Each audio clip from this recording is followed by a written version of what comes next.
February 24th in 2020. It was Monday.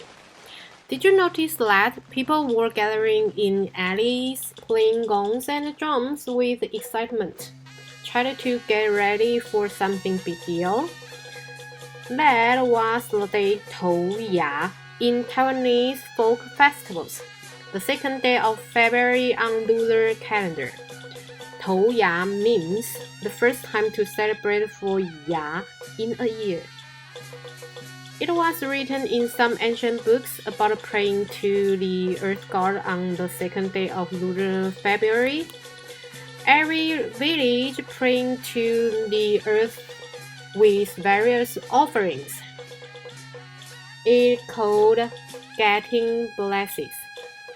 This is exact description of Tou-Ya. The business industry passes on this convention. They prepared many offerings for praying to the earth god on this day every year. Tou-Ya, this tradition spread through Min and Taiwan. Min stands for Fujian province in China. The very first Tou-Ya in a year is much more grand and solemn, comparing with other folk festivals. More offerings and joss paper on this day to pray for booming business and more money. We went to an earth god temple. We say 土地公庙 in Mandarin, which is located in the South District of Taichung. We followed a friend who plays Ban Xian occasionally and learned how Ban Xian plays such important role in folk convention. Tou-Ya is also the earth god birthday. Another virgin said it was officially entitled with the earth god on that day, and its birthday is the 15th of lunar August.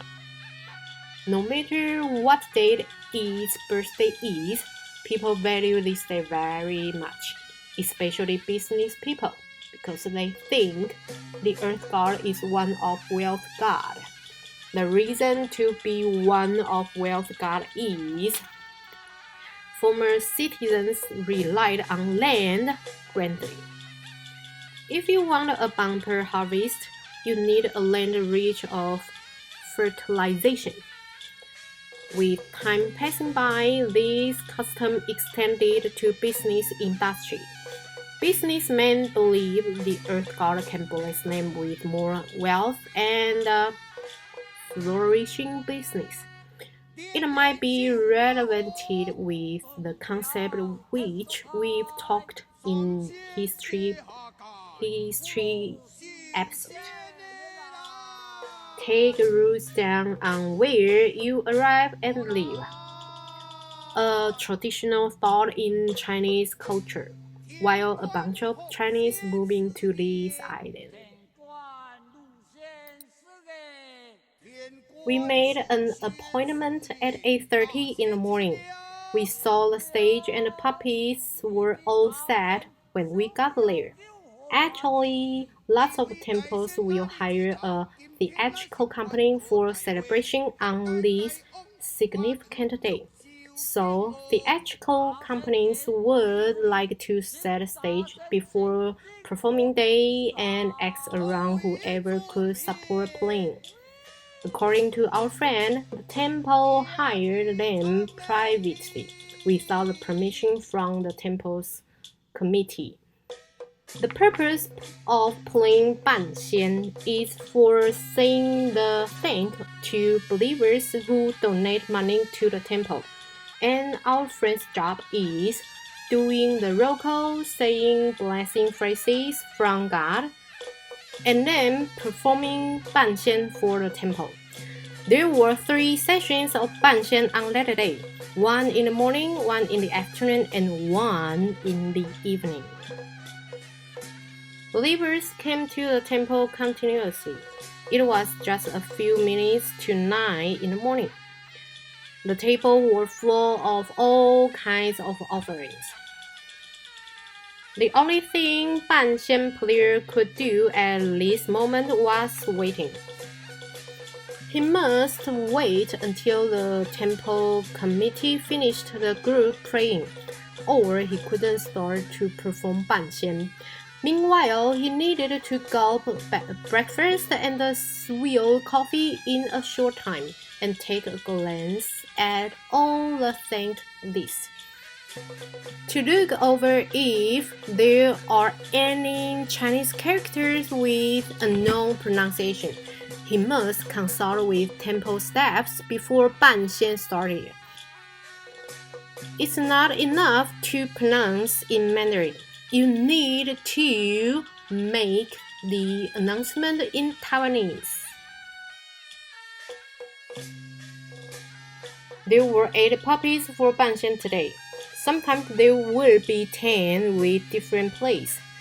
They have the fixed order to show up in front of people, though it's not followed by God's level. Jin Tong and Yu Nu, 2 God's servants, are the first ones on the stage, being the forerunners for gods, standing aside of the puppy stage. Then the most important gods in blessing ceremony are Fu, Lu, Shou gods.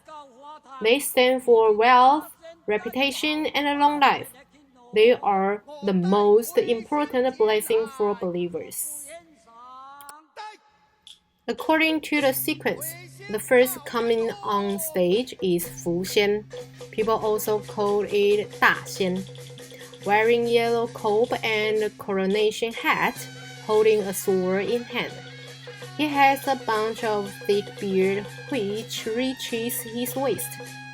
This appearance reminds you those faces of wealthy families or local gentry.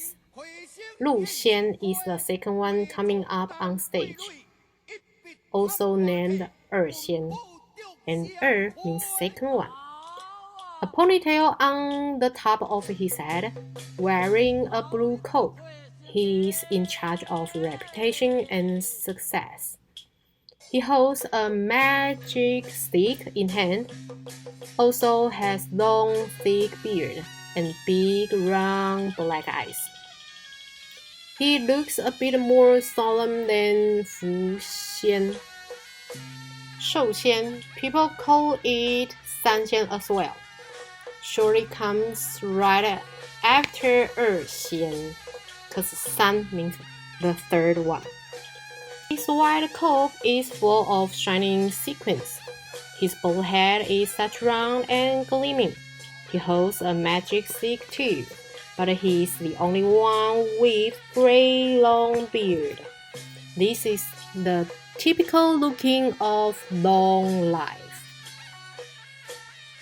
Jin Tong, Yu Nu, and Fu Lu Shou. We've got 5 puppies on stage so far, and there are 3 more coming up in minutes. They are Xi Shen, Ma Gu, and Cai Shen.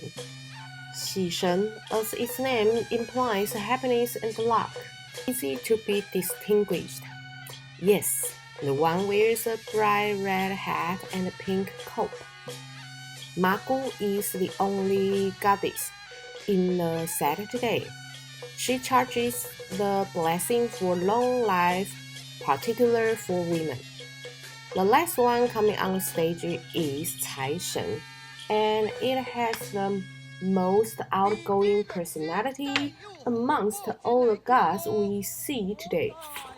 Look at its painted face, wearing a big red hat and a cloak with all red sparkling glitters on. It comes on stage in its own style. You can see the performer throw Cai Shen into air proficiently, which explains its vigorous character. One round finished. Puppet performers took a pile of thank you lists, read believers' names, said the blessing phrases. All the procedure was played again. You must see that in our documentary. Believers kept coming to the temple. praying for a blessing. Until we left at noon, the crowd had never decreased. Temple staffs also prepared a vegetarian food, 平安餐, free for believers to enjoy. Watching chefs cooking behind the stage, we recalled a traditional thing long ago in Taiwan, 板豆. Wish someday we can have an episode of it, the typical feast convention. By the way, 平安餐 is only served before noontime. If you came late, you'd miss the chance to taste it. We got to say, temple staffs cook 平安餐 casually, though it tastes always good. In fact, they just added everything they got from believers into the same huge pot, and then stir it. And Tang Yuan often plays the main role in temple's meal. Speaking of Tang Yuan, it's another long story. Okay, this is the very first documentary of Formosa we did. Puppets performers still had 2 sets to go, repeating the same content we just presented for you. We didn't catch the classical puppet show this time, yet we hope what we record this time could make people learn more about Taiwanese temple culture and the unique function of puppets that people are not familiar with. See you in next film. Bye bye.